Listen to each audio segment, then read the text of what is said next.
الملك يومئذ لله يحكم بينهم فالذين آمنوا وعملوا الصالحات في جنات النعيم. اس روز بادشاہی اللہ ہی کی ہوگی اور وہ ان میں فیصلہ کر دے گا، تو جو لوگ ایمان لائے اور عمل نیک کرتے رہے وہ نعمت کے باغوں میں ہوں گے. والذین کفروا وکذبوا بآیاتنا فأولئک لهم عذاب مہین. اور جو کافر ہوئے اور ہماری آیتوں کو جھٹلاتے رہے ان کے لیے ذلیل کرنے والا عذاب ہوگا.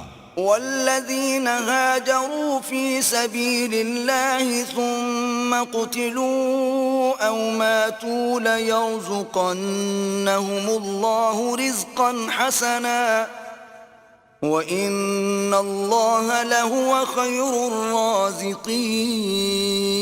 اور جن لوگوں نے اللہ کی راہ میں ہجرت کی پھر مارے گئے یا مر گئے ان کو اللہ اچھی روزی دے گا، اور بے شک اللہ سب سے بہتر رزق دینے والا ہے. لَيُدْخِلَنَّهُمْ مُدْخَلًا يَرْضَوْنَهُ وَإِنَّ اللَّهَ لَعَلِيمٌ حَلِيمٌ.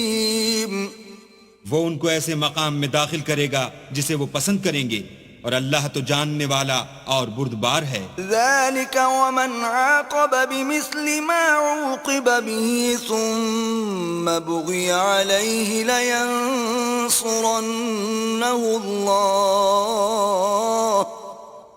إِنَّ اللَّهَ لَعَفُوٌّ غَفُورٌ.